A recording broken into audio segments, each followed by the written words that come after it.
Good evening ho. Magandang gabi po sa ating lahat at welcome ho sa ating High Praise Vesper service. I believe God has a great plan for you at ako'y natutuwa at nagagalak at marami po akong nababalitaan na napakaganda na ginagawa po ng ating Panginoon sa bawat isa po sa atin. Ano po yun? Isa po yung celebration po ng ating High Praise Mabuhay. First year anniversary po nila. And I believe God has a great plan for each one of them. At alam ko po na gumagawa, kumikilos ang ating Panginoon sa mga ating mga kapatiran po dito sa ating High Praise Mabuhay.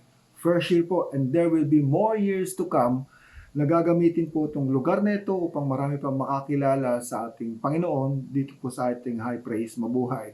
Alam niyo po bakit tuwan-tuwa ako dito sa anniversary po ng ating High Praise Mabuhay. Unang-una po, since sila po ay naglilingkod, sumasamba sa ating Panginoon, ay ito po ay kapalit ay pagpapala at biyaya. Ito po isang kagalakan sa ating Panginoon. Pangalawa ho, hindi lang kagalakan sa ating Panginoon. Since nagagalak, natutuwa po ang ating Panginoon, ang ganda po ng plano ng ating Panginoon sa ating mga kapatiran po sa High Praise Mabuhay. Bakit to?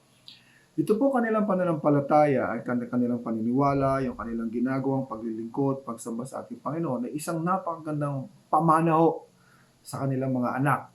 Ito po isang legacy sa kanila. Hindi lang po legacy na parati nating iniisip yung tinatawag na kaperahan. Wala akong masama mag-isip po doon, walang masama magplano patungkol sa tinatawag na hanap buhay o pera. Pero ito po yung isang bagay na hindi po mababayaran ng salapi, yung pong ipamamanan yung pananampalataya sa inyong mga anak. At pag pinamana po natin to sa ating mga anak, yung ating pananampalataya, nakakasiguro po tayo, yung pagpapala na ating matatanggap at biyaya, ito'y dinodoble po ng ating Panginoon at pinapasa po sa inyong mga kaanak-anakan, sa inyong mga ninuno. Ito po yung atin na napag-aaralan na hindi ko alam kung natatandaan nyo, yung tinatawag na generational curse, no? Na isang example na ginawa ko yung sa aking sarili, na ako pag sinabing Nebraska, ibig sabihin na pamilyang manginginom. Ito'y pinuputol po ng ating Panginoon, no? Kung ano man po yung inyong nararamdaman na hindi maganda at sabihin natin pangit, ito po'y pinapalitan po ng ating Panginoon na maganda. At ibine-bless po, hindi lang po kayo, kundi yung inyong mga anak at kaapu-apuhan, no? So again, happy anniversary po sa ating mga kapatiran sa High Praise Mabuhay. And God bless you all. Ngayong gabi po, meron po tayong tatalakayan na total pinag-usapan po natin yung pagpapala at biyaya. Ito po yung ating tatalakayan ngayong gabi po, no? Ang tawag title po na ating text ating message na gagamitin po sa ngayong gabing ito ay Counting Our Blessings. Pagbibilang po, binibilang po yung ating mga biyaya at pagpapala. Kasi kadalasan binibilang lang natin yung mga pangit, yung hindi maganda. Natatandaan lang natin yung ating mga nasaktan tayo, no? Pero ngayong gabi po, we need to start counting our blessing. Kaya ang title po ng message po natin is Counting Our Blessings. No? So ang text po na pagbabatayan po natin ay sa Numbers 24 verse 1. Numbers 24 verse 1. Ganito po ang sinasabi. Please let me read it to you so we can banyaga po sa NIV. Balaam saw that it pleased the Lord to bless Israel. Ulitin ko po. Balaam so that it pleased the Lord to bless Israel. Sandali po tayong manalangin. Let us pray. Aming Panginoon na makapangyarihan sa lahat, salamat po sa patuloy niyong pangangalaga, pagpapalakas, kagalingan, at higit po Panginoon sa pagpapala namin tinatanggap at tatanggapin pa. Nawa Panginoon, ngayong gabing ito ay patuloy niyo kaming pagpalain sa pakikinig po ng mensahe, sa aming pagsamba. At ikaw po patuloy na gumawa, kumilos sa bawat isa po sa amin. Panginoon, itago mo ang iyong lingkod sa krus ng Kalbaryo upang ikaw makita, madinig at higit sa lahat po maranasan. Ito ang aming samod dalangin sa pangalan ni Jesus. Amen at Amen. Hindi ko po alam kung nakakita na kayo o nadinig niyo na po yung tinatawag na practical joke. Ito po yung ginagawa ng mga nauso po ito sa Amerika, yung practical joke na gagawa sila ng joke at paghahandaan nila ito, i-video nila ito upang isang kasiyahan na ginagamit po ito, no? Ngayon nauuso po itong practical joke, no? Meron daw isang tao na ang pangalan po ay si Jack McDermott, no? Si Jack McDermott po ay isang creative practical joker po sa Amerika. Tanong niyo sa akin kung bakit to. Kasi ho, yung kanyang mismong bahay ay meron ho siyang ipinagawa dun sa loob ng kanyang bahay, no? Yung kanyang bahay ay sinadya niya na magkaroon ng tinatawag ng mga secret doors, no? Akala mo cabinet ng mga damit, pero hindi pala cabinet ng damit, ito pala ay pintuan. Na akala mo ay ito ay lalagyan lang ng mga libro, pero hindi pala siya lalagyan lang ng mga libro, kundi siya ay lagusan, isang tunnel, no? So ito yung ginawa niya sa kanyang tahanan, marami siyang mga secret doors, mga daanan na hindi alam ng ibang tao. At ang di lang po ito ang ginawa niya sa kanyang tahanan, ang isa pong nakakamangha na ginawa niya sa kanyang tahanan ay meron isang silid doon, meron isang kwarto doon na dinisign niya ito na ang lahat ay baliktad. Opo, tama po yung inyong pagkakadinig. Lahat po ay baliktad. Baliktad yung TV, baliktad, nakasabit sa kisame yung tinatawag na cabinet, nakasabit sa kisame yung tinatawag na upuan, no? So pag ikaw ay nagpunta roon, hindi ko alam, siguro iba sa inyo nakarating na roon. Ako, nakakita na po ako ng gano'n na kaya lang isang lugar po to sa kanyang tahanan na baliktad ho lahat, no? So para kang nakatungtong sa kisame. At yung itaas, yun yung parang flooring, no? So ginawa niya ito sa isang kadahilanan po, no? Kasi mahilig din ho siya sa tinatawag na celebrations, yung mga birthday party, anniversary party, no, na promotions party, no. Mahilig siya sa ganitong gawain. At minsan ho, sa mga kasiyahan, alam niya na mayroong tinatawag na, sabihin natin na doon nakakatulog, no, nag-o-overnight doon. So ang gagawin niya ay pag nakatulog doon ay ililipat niya yung kanyang bisita doon sa kwarto na puro baliktad ang laman, no? So ang nangyayari po pag nalipat na ron, nagugulat yung tao. Namamangha yung tao at nalilito yung tao paglipat niya doon sa tinatawag na puro mga baliktad na kwarto.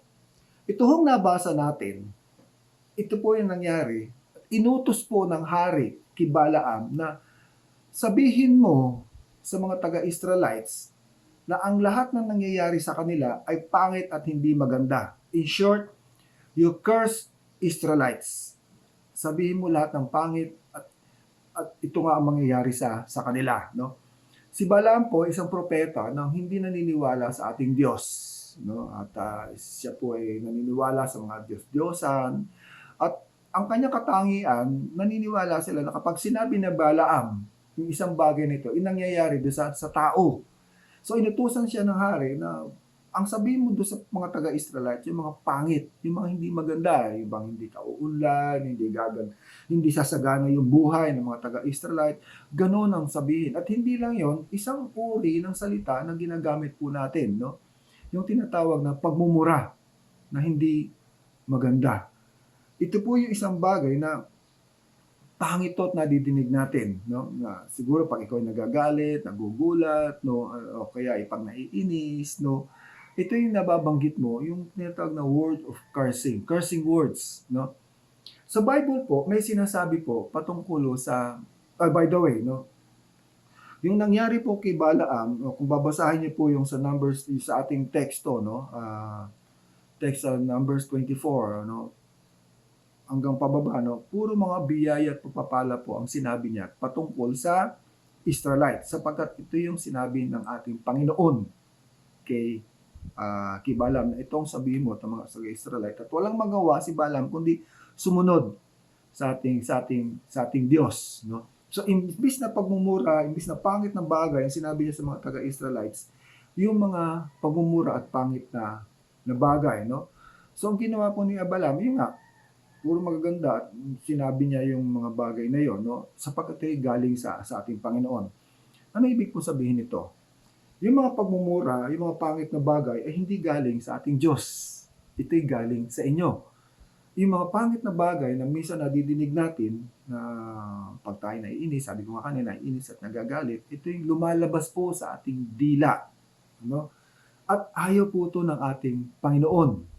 Minsan pag naiinis ka sa anak mo, sinasabi mo, ang engot-engot mo o kaya naman ang GAGO mo o kaya naman is sinasabi natin na yung tawag ba na pangit ang magiging kinabukasan mo kasi ang tigas ng ulo mo. So, anong nangyayari sa mga bata, ito yung kanilang nadidinig, talagang tumitigas talaga ulo nila. Talaga namang hindi sila sumusunod o kaya naman makita natin pumapangit ang kanilang kinabukasan at hindi gumaganda.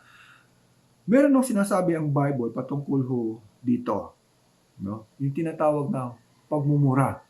Yung tinatawag na pangit na bagay na sinasabi mo sa iyong kapwa o sa iyong, minsan sinasabi po ito sa mister mo o kaya sa anak mo o minsan sa mahal mo sa buhay. Meron sinasabi ang Bible doon. Pakinggan niyo po sa Matthew chapter 5 verse 22. Ano po ang sabi doon? Ang sabi ng Bible ngunit sinasabi ko naman sa inyo, ang sinumang napupuot sa kanyang kapatid ay mananagot sa hukuman. Ang humahamak sa kanyang kapatid ay mananagot sa kataas-taasan. So huwag ka nang manghamak, no? Huwag ka nang magalit sa iyong kakilala o sa iyong kapatid. Ang kasunod doon, pakinggan nyo, kapulungan ng mga Hudyo at sino mang magsabi na sa kanyang kapatid na ulul ka. Sino man magsabi sa iyong kapatid na ulul ka ay manganganib at mapaparusahan sa apoy na impyerno. Biro mo yun? Magsabi ka lang ng ulul ka. Minsan, mas higit pa doon ang sinasabi mo. Yun po yung tinatawag na cursing word. No? Sabi mo sa katabi mo, huwag ka na magmura. Puro mga magagandang bagay ang sabihin mo sa iyong kakilala. Kung kang babaeng katabi mo, sabi mo sa katabi mo, sexy ka. Kung lalaking katabi mo, sabi mo, guwapong-guwapo ka. Ito po yung isa sa mga ayaw po ng ating Panginoon. No? Alam niyo ba na yung ating mga pananalita ay mayroong kapangyarihan. There is power in your word. Kaya kung sinasabi mo sa anak mo ay hindi maganda, maralay mas maganda na sabihin mo na yung maganda sa iyong anak. Pwede mong sabihin sa iyong anak na, anak, ngayon pa lang, sinasabi ko na, magiging doktor ka o magiging engineer ka, gaganda ang buhay mo, magkakaroon ka ng negosyo. Ito po yun. So, imbis na yung pangit, maganda na po yung sabihin natin sa ating mister, sa ating misis, sa ating mga minamahal, o kahit sa iyo, sa sarili mo. No?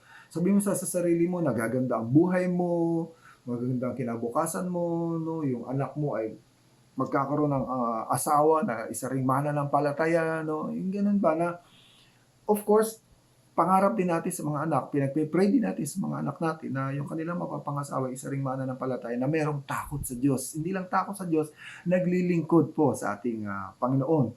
So Proverbs 18 verse 21, ganito po ang sinasabi. Pakinggan niyo po. Ang buhay at kamatayan ay sa dila nakasalalay. Ibig sabihin yung salita mo ay meron kapangyarihan. Nasa dila yung nakasalalay. Makikinabang ng bunga nito ay dito ay magmamahal. So ano sasabihin mo? Sasabihin mo ba yung kamatayan o buhay? Of course, sabihin mo yung buhay. No? Kasi meron nga kapangyarihan. Sa Hebrew chapter 4 verse 12, ang sinasabi doon ay ganito. Ang salita ng Diyos ay buhay at mabisa. Mas matalas kaysa sa alinmang tabak na sa magkabilay may talim. Ito'y tumatagos maging sa kaibuturan ng kaluluwa at sa espiritu ng kasukasuan at buto. At nakakaalam ng mga iniisip at binabalak sa puso. Sinasabi po rito yung salita ng Diyos ay mayroong kapangyarihan. So ibig sabihin po, ano man ang gusto mong sabihin, maganda yung sinasabi yung kasama mo yung salita ng Diyos. Example po, ang pangako ng Diyos sa atin ay magkaroon tayo ng magandang buhay. May kapangyarihan po yun sapagkat ito po ay salita ng ating Diyos na may karoon tayo ng magandang buhay. Pwede mo itong sabihin sa iyong anak. Sabihin mo na nauna. O sabihin mo sa iyong mister. O sabihin mo sa iyong sarili. No? Ito po yung marali. Imbis na yung pangit ang sinasabi natin ay yung maganda na. No? Yung, kaya lang, yung mga ibang tao gusto nila yung pangit lamang ang sinasabi, yung hindi maganda lamang ang sinasabi, kagaya ng isang babae na nahuli ng tinatawag na shoplifting. Nahuli siya ng shoplifting sa isang shopping mall, nakakuha siya ng isang pineapple, no? Nung nahuli siya, ay nagkaroon ng hearing, tinanong ng judge, no? Sabi ng judge, ano ba ang yung ninakaw? Sabi ganoon pineapple po yung slice, no? Yung slice. Ilan ba laman nung pineapple na yon, no? Sabi ganoon 8 ang laman ho, no? O sige, sabi niya, since 8 yung laman na yun, bibigyan kita ng 8 araw sa kulungan, no? Nadinig ng mister yun, na 8 araw siya sa kulungan dahil 8 yung slice nung pineapple. Lumapit yung mister. Sabi niya sa mister, Judge, hindi lang ho pineapple juice sa kanyang ninakaw. Nagnakaw pa ho siya ng isang latang mani. Kasi sa latang mani, ang daming laman. Siguro yung naikukulong. No? So ito po minsan yung tinatawag na pangit na salita na ginagawa natin, sinasabi natin sa ating mga kapitbahay. Wag na ho. Sa Proverbs 11:25, ito po ang sinasabi. Pakinggan niyo po. Whoever brings blessings will be enriched, and one who waters will himself be watered.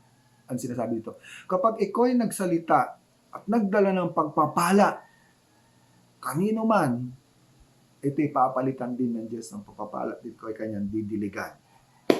So, anong gagawin natin? Magdala ka na ng pagpapala. You speak words of blessings. No? So, 2 Corinthians chapter 9, verse 6, ito po, pakinggan niyo po, ito yung nakalagay po sa ating mga bulletin. No? Ang sabi doon, 2 Corinthians chapter 9, verse 6, sabi doon, ang nagtatanim ng kakaunti ay aani rin ng kakaunti. Ang nagtatanim ng marami ay aani ng marami. No? So, magtanim ka na ng maraming blessings at marami ang aanihin mo ring blessings. No? Ito yung pwede natin gawin. Pero paano natin ito maaalala at hindi natin makakalimutan? Yung salitang bless, B-L-E-S-S, ay merong lalagyan natin ng pakahulugan para hindi natin makalimutan yung tinatawag na pagpapala. Yung umpisa natin sa letter B. Ang letter B po is B is for your body. Katawan po natin. No? Isang araw daw po, merong isang bata na naglalakad kasama yung kanyang magulang at umiiyak yung bata. At sabi ng bata sa kanyang mga magulang, Nay, pudpud na yung sapatos ko. Hindi na maganda, manipis na yung sapatos ko. Anak naman, paano mo naman nalaman pudpud na yung sapatos mo? Kasi Nay, nung nakatapak ako ng barya, nalaman ko, 10 piso yun. Dahil sa sobrang nipis na, nakapako yung barya. So, iyak na iyak yung bata dahil wala na siyang sapatos. No? Naglulupasay, umiiyak. Hanggang sa kanilang paglalakad, nakita nila isang bata, putol ang paa. Walang paa. So sabi ng mga magulang, anak, ano ba gusto mo? Sapatos o paa? Nag-isip yung bata. Sabi niya, Nay, gusto kong paa.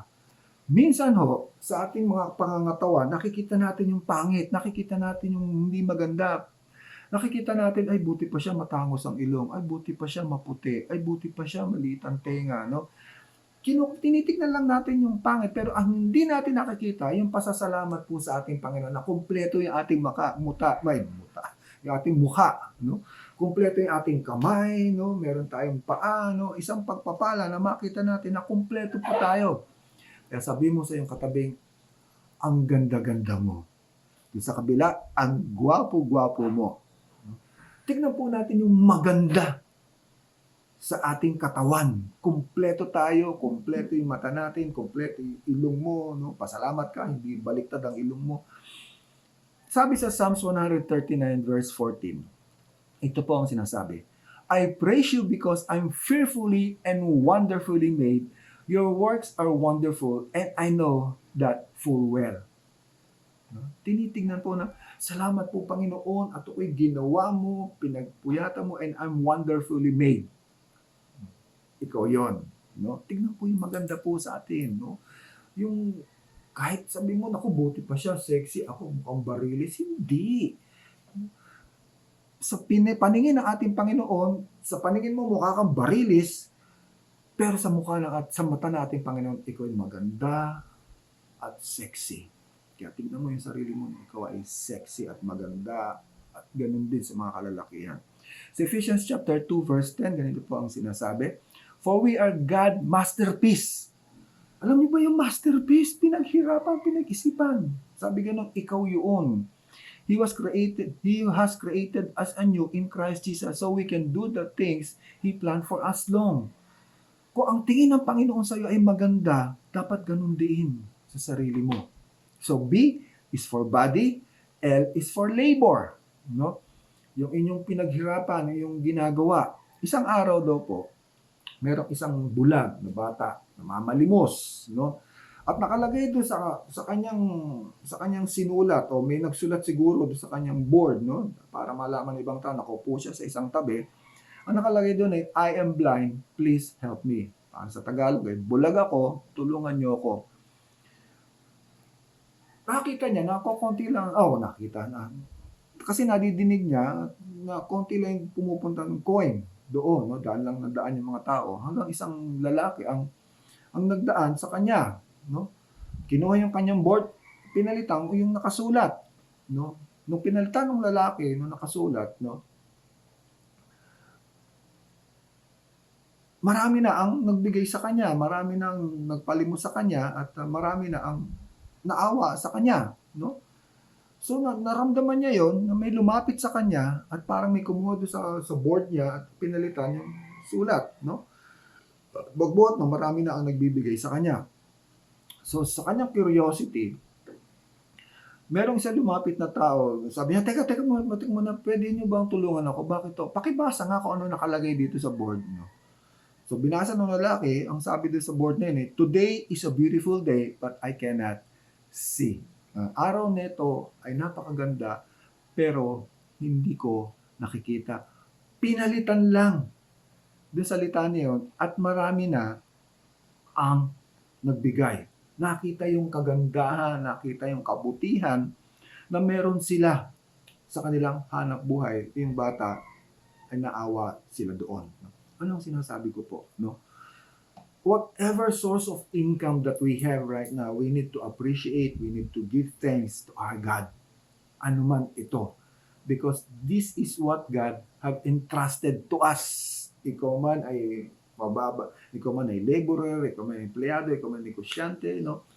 Pasalamat tayo sa Panginoon because ito pinagkatiwala sa atin. At sabihin natin, palitan lang natin yung ating mga salita na imbes na sabihin natin, ang pangit ng trabaho ko, kinikita, ganito lang kinikita ko, no, isang kahit santo ko. Hindi ganon. Palitan natin, Lord, salamat sa aking trabaho.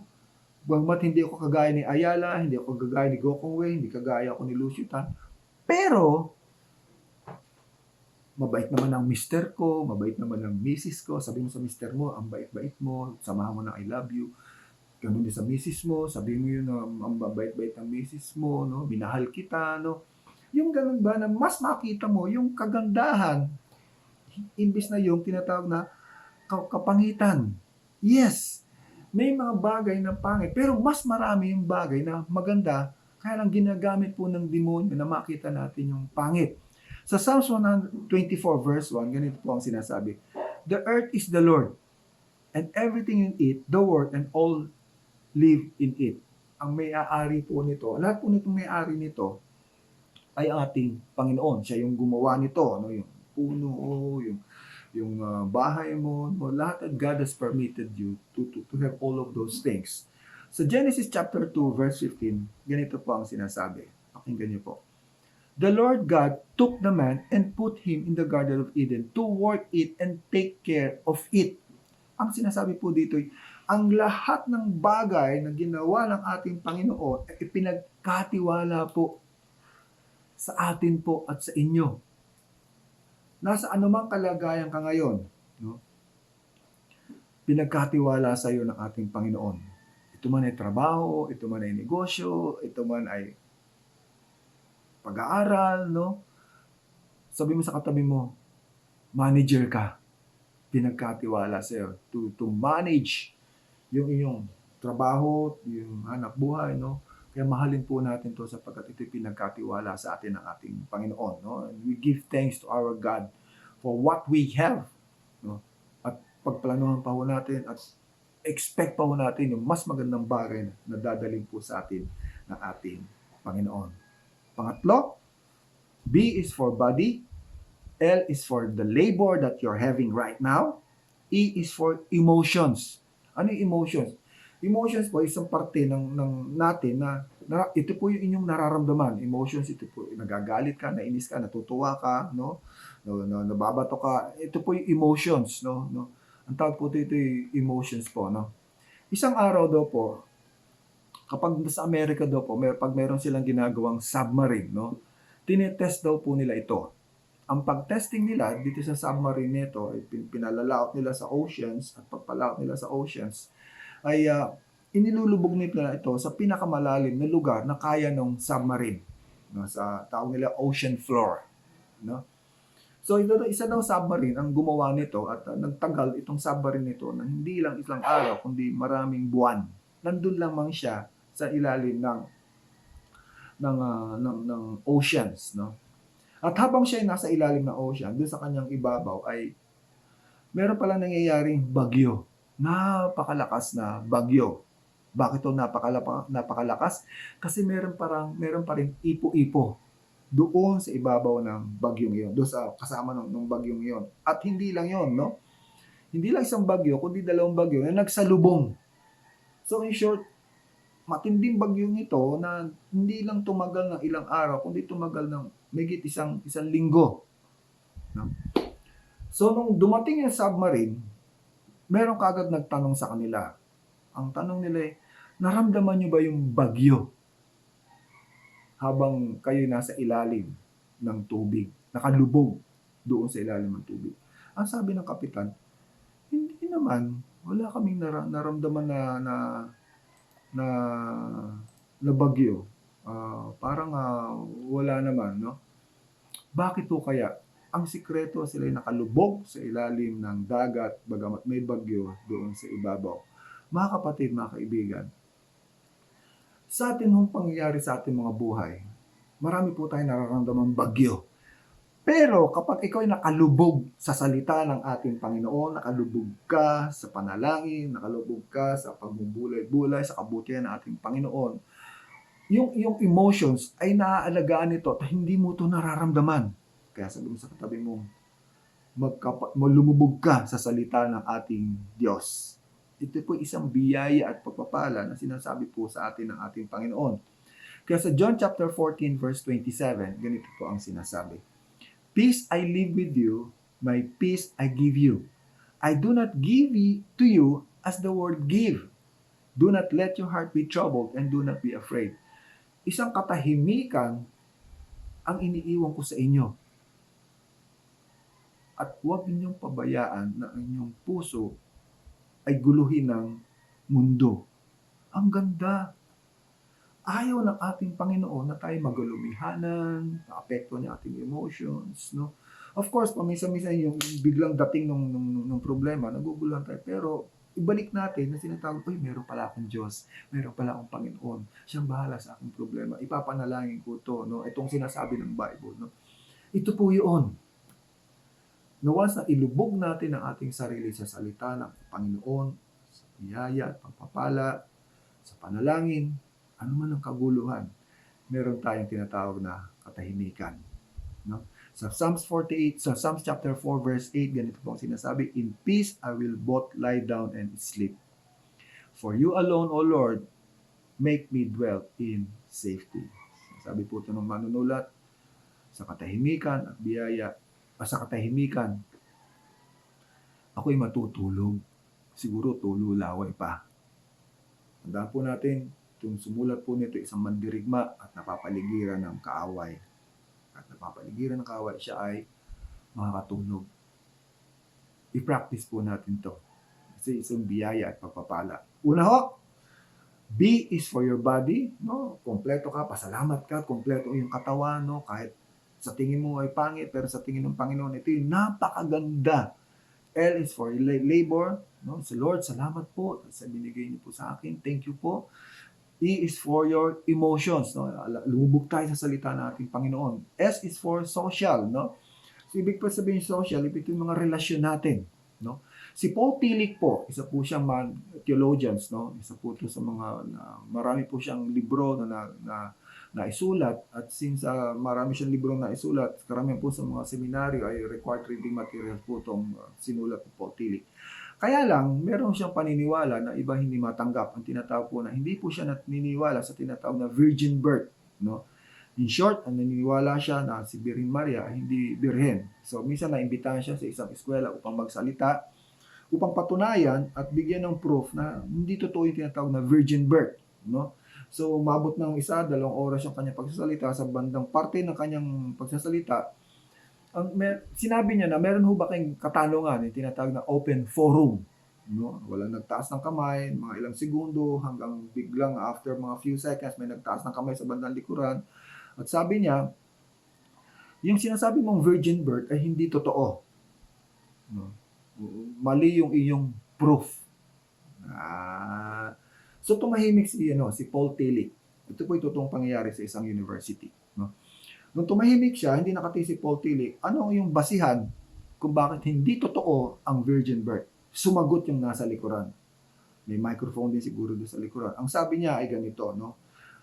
Natikman ko, naramdaman ko, naranasan ko yung kagandahan loob ng ating Panginoon. Nakita ko yung kanyang himala. Nalaman ko yung kanyang grasya at naramdaman ko na yung pagpapatawad niya sa aking kasalanan. At higit sa lahat, meron akong relasyon sa ating Panginoon. Kaya yung aking nababasa na si Virgin Mary ay virgin birth, yan ay totoo because of the relationship that God had offered to me.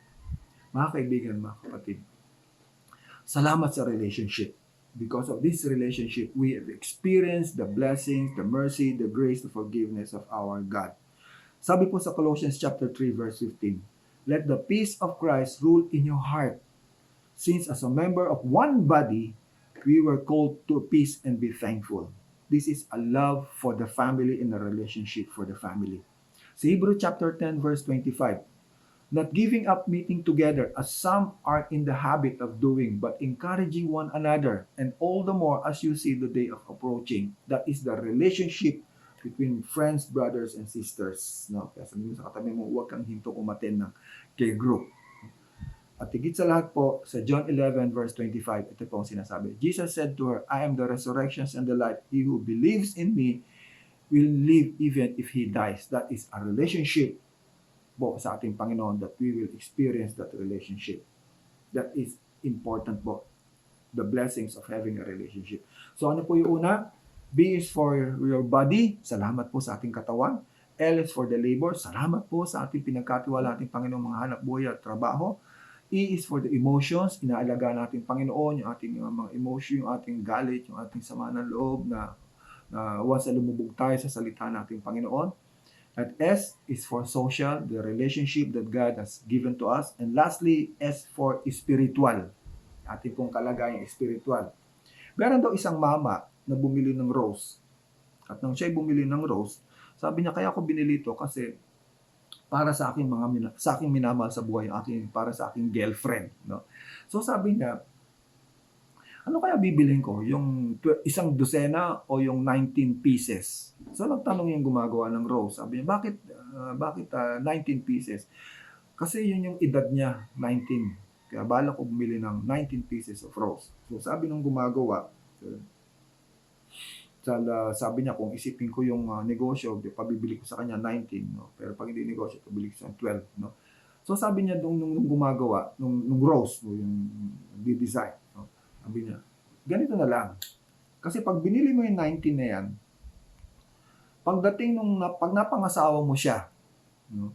Pagdating niya ng edad na 50, o kaya 40, o kaya 45, no? Ang bibili mo rin rose ay 40 o 45 o 50, depende sa kanyang edad. Kasi binili mo siya ng 19 ngayon, dahil ang edad niya, 19, tatanda yan. Dadami yung edad niya, no? So, dadami din niya yung bibilin. So, mamili ka, 12 roses o 19 roses.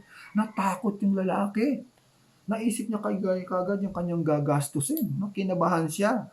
So, ang binili niya yung 12 roses.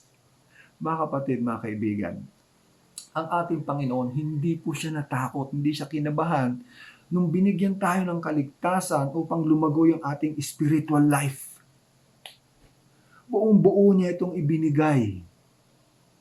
Nakita niya nung binigay niya yung spiritual, yung kaligtasan ito upang lumago tayo, nakita niya na magkakaroon tayo ng problema, nakita niya yung future, nakita niya yung mangyayari sa atin, pero tinatyaga niya tayo. Hindi yung kagaya ng lalaking ito, nung nakita niya yung future, natakot, kinabahan. Pero ang ating Panginoon ay hindi. Ano man ang kalagayan mo ngayon, ano pa magiging kalagayan mo in the future, Aalagaan ng ating Panginoon ang ating spirituality. Mamahalin niya, ipapakita, ipaparamdam sa bawat isa sa atin yung ating spiritual life na palalaguin niya at hindi siya papayag na hindi ito lumago. It's dahil mahal na mahal tayo ng ating Panginoon. Ito isang biyaya at pagpapala. So, we need to count our blessings. B is for your body, L is for the labor, E is for the emotions, S is for your social life or your social situations, S is for your spirituality. That is blessed. You are a blessings and we need to count our blessings. Again, dito po ako magtatapos sa Psalms 103 verse 2.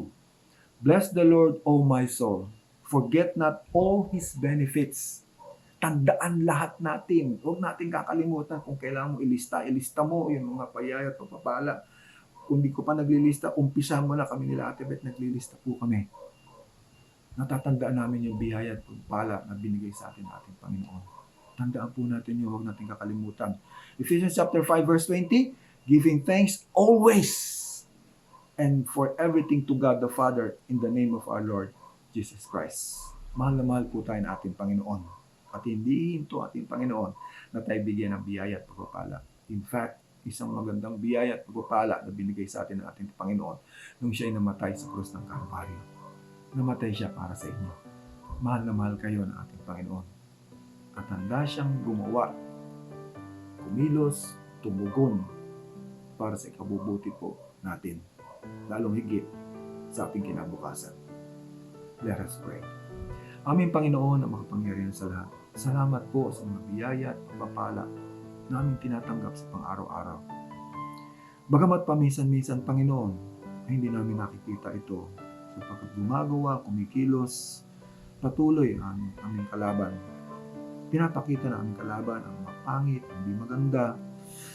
Pinapakita ng kalaban yung mga hindi magandang pangyayari sa aming buhay. Lord, magmula sa araw nito, always remind us that we focus only, O God, sa mga kabutihan, biyaya, pagpapala. Lord, salamat sa aming pamilya. Salamat po, Panginoon, sa aming mga minamahal sa buhay. Salamat po, Panginoon, at kami nakalagpas at patuloy na lalagpas, Panginoon, sa COVID-19 na ito. Patuloy mo kaming aalagaan, patuloy mo kaming ilalayo sa anumang kapahamang panginiban. Patuloy mo kaming pagagalingin, Panginoon. Patuloy mo kami, Panginoon, pagyayamanin. Patuloy kang magsasalita sa amin, Panginoon, at patuloy mo kami, Panginoon, palalakasin sa aming spiritual life. Lord, ang dami-dami namin pwedeng pasalamatan, Panginoon. Salamat po, Panginoon, sa bubong na tinutulugan. Salamat po, Panginoon, sa hininga na iyong binibigay sa amin sa pang-araw-araw. Salamat po, Panginoon, sa panibagong bukas, panibagong araw, panibagong kaarawan. At salamat din po, Panginoon, sa first anniversary po, Panginoon, na yung binigay sa High Praise Mabuhay. Patuloy mo silang pagpalain, biyayaan, at ihayag mo sa kanila, Panginoon, ang iyong napakagandang plano, hindi lamang sa iglesia, Panginoon, kundi sa bawat buhay ng High Praise Mabuhay. Tunay, Panginoon, ikaw ay dakila at banal at hindi mo kami pinababayaan. Tunay, Panginoon, na mahal mo kami. Lord, maraming salamat sa patuloy mong pangangalaga, pagpapalakas sa bawat iglesia mo, Panginoon, sa High Praise Visayas, High Praise Mindanao, at High Praise Luzon.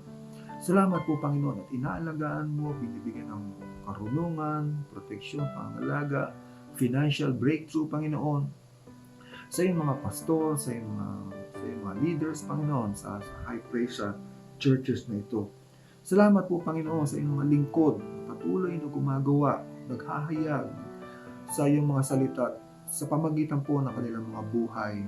Salamat po, Panginoon, sa pagpapaalala sa bawat anak mo, ng mga taga-High Praise, Panginoon. Lord, tunay, Panginoon, na kapos ang dila, ang pag-iisip upang patuloy kami magpasalamat sa iyo. Lord, salamat niyo po, Panginoon, at matatapos na yung construction po, Panginoon, ng High Praise 4E. Salamat po, Panginoon, sa buhay ng gumagawa rito, sa buhay po ni Tito George na namumuna dito sa iglesyang ito. Pagpalain niyo nawa sila, bigyan patuloy ng biyaya kanilang kinakailangan. Salamat po, Panginoon, sa aming hanap buhay. Lord, ngayon pa lamang kami nagpapasalamat sa promotions na ibibigay mo, Panginoon, sa mga nagtatrabaho, expansion sa negosyo, Panginoon, sa mga nagnenegosyo. At higit sa lahat, Panginoon, ganun din ang aming mga anak. Lord, salamat po at patuloy mo, Panginoon, na alagaan ang aming mga anak. At magkakaroon sila ng magandang kinabukasan. Magkakaroon sila ng pagyayamanin mo ang bawat buhay nila. Hindi lang aming mga anak, kundi, Panginoon, aming kaapu-apuhan. Bibiyayaan mo, pagpapalain. Tunay, Panginoon, na nagagalak ang aming puso, nagagalak ang aming pag-iisip, nagagalak ang buong pagkatao namin, hanggang din ang espiritualidad namin. Salamat po, Panginoon, sa gitna ng mga pagsubok, sa gitna ng mga problema, Panginoon. Patuloy kaming lulubog, patuloy kami, Panginoon, na mag-meditate ng salita at mananalangin. Salamat po, Panginoon. Salamat po. Salamat po. Salamat po. Ito ang isamot dalangin sa pangalan ng Ama, ng Anak, ng Espiritu Santo. Ngayon, tanggapin nyo ang biyaya at pagpapala, kasaganahan na nanggagaling sa ating Diyos Amang nasa langit, pagpapatawad, pag-ibig na nanggagaling sa ating Panginoon sa Kristo, at ang pakikipisan ng banal ng Espiritu na hindi tayo pinababayaan. Mula ngayon at kailaman. Amen.